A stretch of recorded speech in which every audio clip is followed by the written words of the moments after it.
Chciałbym powiedzieć, że po tym, kiedy Stan Winston zrobił pierwszego Dyniogłowego, okazał się on wielkim sukcesem oczywiście. Facet od efektów specjalnych, więc wie jak to się je, wie jak to ma wyglądać, że studio stwierdziło, okej, zrobiony fajny film, no to zrobimy dwójkę, no bo wiadomo, że włoska firma się zgadza, Mamon Nakasuchi i Szmal, o to oczywiście chodzi, no to, że wiemy jak to się robi i zrobimy lepiej, ale no niestety nie jest dobrze, jeżeli chodzi o dwójkę, bo rozumiem, ja jak najbardziej rozumiem zasadność, druga część, czyli musi być więcej, mocniej, głośniej i tak dalej, tylko dlaczego dostajemy to naprawdę to samo?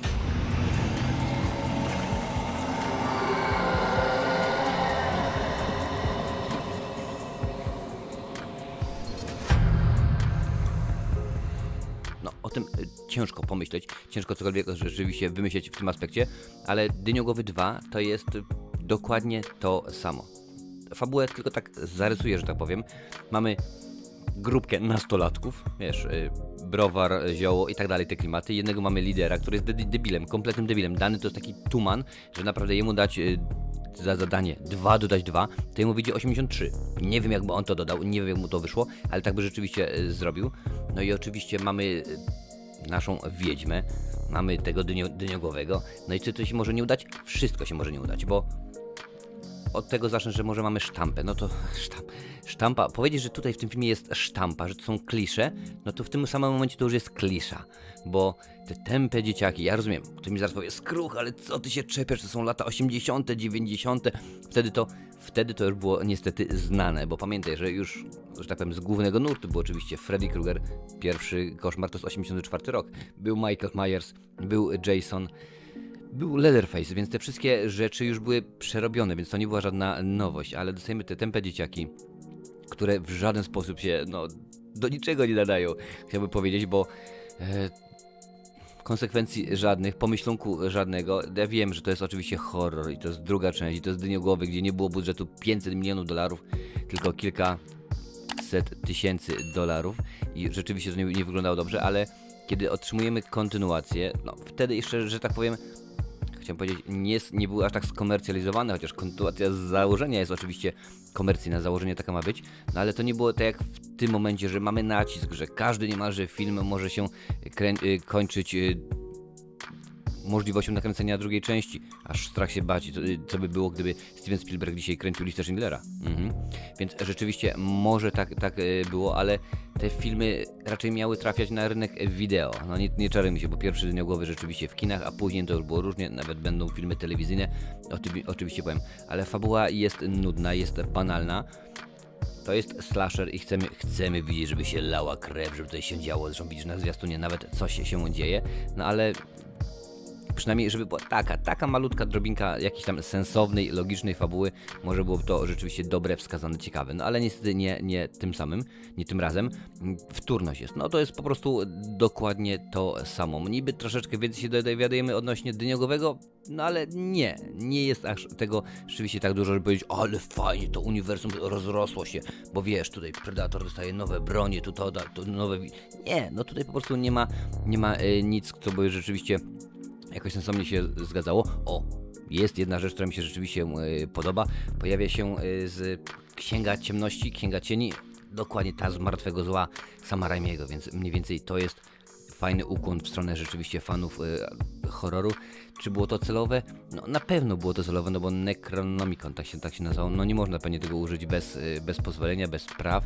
Wiadomo, że panowie Sam Raimi i Wes Craven się tym dosyć często bawili między sobą, ale to była inna zasadność. Tutaj rzeczywiście twórcy musieli mieć prawo do tego, żeby rzeczywiście, to wrzucić.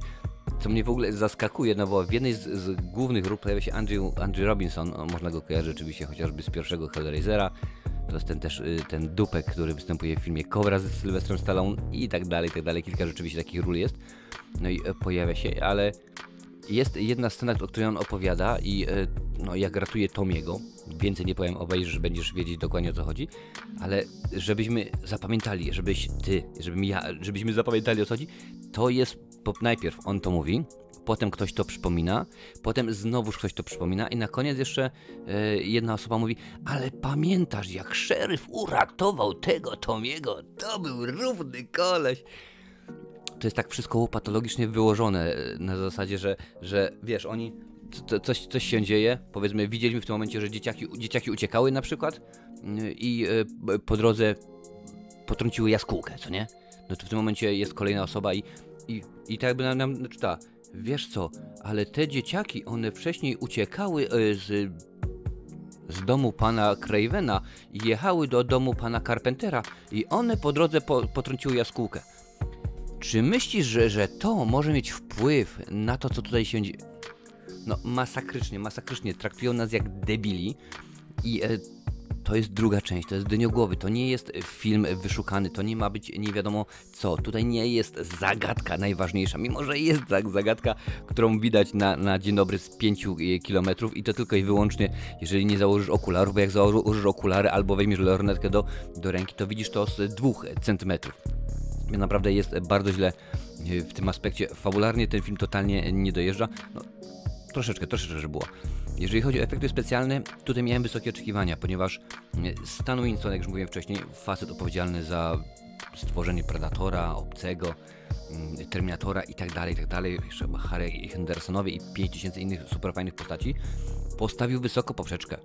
Rzeczywiście twórcy dwójki, no skoro za jedynkę bierze się facet, który zjadł na tym zęby, skoro odtwórcą Dyniogłowego jest Tom Woodruff Jr., facet, który, tak, oczywiście, Obcy, tak, on grał Obcego, Predator, on grał Predatora i tak dalej, więc jeżeli poprzeczka jest zawieszona wysoko, no to trzeba coś z tym zrobić, trzeba oczywiście pokazać klasę i się im nie udało, niestety się im nie udało, to wszystko wygląda źle, słabo, naprawdę, te wszystkie zgony jakie są, no ja tak naprawdę chciałem, żeby to wyglądało ciekawie, jakkolwiek dziwnie by to nie zabrzmiało, skruch, ale ty jesteś normalny, ty chcesz, żeby w horrorach były ciekawe, krwawe zgony, no tak, okej, jak najbardziej, to jest druga część, Blood Wings, czyli krwawe, no można powiedzieć skrzydła, tak, bo to się odnosi do czegoś, o czym nie będę mówił, bo to jest bardzo ważne dla filmu i jeżeli się zorientujesz w ciągu pierwszych 5 sekund, to brawo, wygrałaś talon na balon. Możesz sobie spokojnie pójść do sklepu i kupić. Więc jest masakrycznie.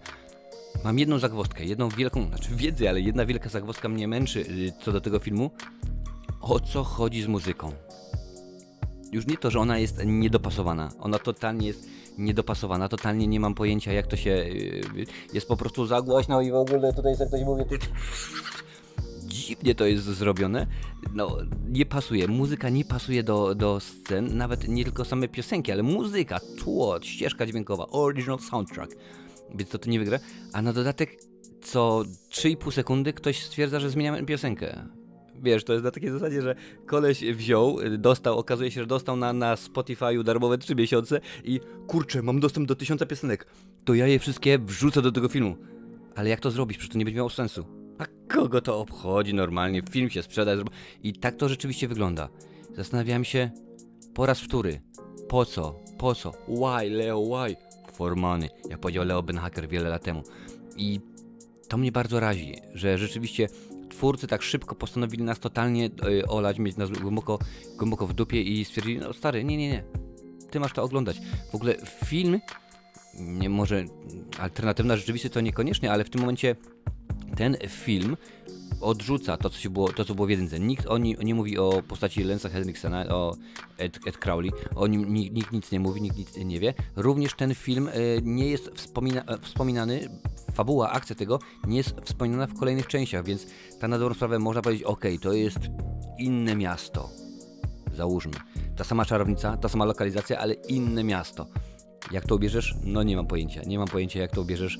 W każdym razie ten film jest na zasadzie Halloween 3. Totalnie swoisty byt istniejący, którego nikt nie interesuje, którego nic się nie dzieje. A o aktorach się nawet nie będę wypowiadał. Bo ten Andrew, szeryf, no rzeczywiście jakoś sobie daje radę, ale jego sekretarka to właśnie ta, która mówiła o tych dzieciakach, że jaskółkę potrąciły. Burmistrz w ogóle, co to jest za koleś? To wyobraź sobie to, jakbyś wziął Kryszaka, dał mu ze 4 litry czegoś mocniejszego, dał mu jeszcze w ogóle coś, żeby sobie przypalił, no i mówi, dobra stary, jedź. Dużo według mnie ciekawszy był Jerzy Kryszak w filmie R, czy Grzegorz Halama, który tam w tym filmie dubbingował i mówił tylko, zaraz będzie ciemno, zamknij się. bo tutaj to się nic nie zgadza. Okej, po raz wtóry powiem, to jest horror. Oczywiście, że tak. To jest druga część, która trafiła, jeżeli trafiała do kin, to pewnie do jednego, gdzie grałem filmy dla dorosłych, a to drugie to było na takiej zasadzie, że był festiwal. Więc to była możliwość taka, ale pewnie na VHS i stwierdzili, nie no, dałem mi po prostu... A poza tym w ogóle co się będziemy wygłupiać? Ludzie, mamy mały budżet. Film nakręcimy w 24 dni, wszystko, 24 dni. Zero jakichś dokrętek, zero niczego, więc no nie, Dyniogłowy, 2, Blood Wings, czyli krwawe skrzydła, niech tak będzie, to nie jest film dobry, to nie jest kino, o tutaj w tym momencie patrzę na zwiastun, jest pokazany jak widzi Dyniogłowy, elegancko, bardzo fajnie, ale ilość głupot chciałem powiedzieć na centymetr kwadratowy taśmy celuloidowej, na centymetr taśmy VHS, no jest po prostu porażająca, więc tego filmu nie mogę Ci polecić. Jak chcesz zobaczyć, jaka jest moja cena, sprawdź na Filmwebie, tam jest podane i ja wiem, ja rozumiem, że horrory, kultowe horrory mieliśmy lepsze i gorsze części, prawda? Pojawiał się niestety Władca Lalek, który był koszmarny, ale również pojawiała się seria Omen, która była rzeczywiście całkiem ciekawa. Pojawiał się Chucky, były Crittersy i różnie to było, ale tutaj wydaje mi się, że twórcy, no niestety stwierdzili, a co to w ogóle, zróbmy film, cokolwiek, dajmy im Dyniogłowego, pokażmy. A co, że będzie widać, że to jest facet w stroju, w lateksowym, w gumowym, nieważne, w plastikowym? A kogo to obchodzi? To, że będzie wyglądał tandetnie i że będą wszyscy myśleli, że to jest zżynka z obcego, bo jest? Ale co, damy radę, będzie fajnie. No nie jest fajnie, niestety nie jest fajnie Dyniogłowy. To nie jest dobre kino, to nie jest piękne, nie jest ciekawe, a nasz Dyniogłowy w roli detektywa tropiącego przestępców, badziorów. Jak to brzmi w ogóle? O co tutaj chodzi? Dlaczego? Jak? Gdzie? Nie wiem, nie znam się, zarobiony jestem, nie mam możliwości. Nie, no to dajcie spokój, to już po prostu... Tak, szkoda gadać, ale mimo wszystko, jeżeli jesteś fanką i chcesz więcej kultowych horrorów, tutaj, pewnie, że tak, cała lista z tymi filmami.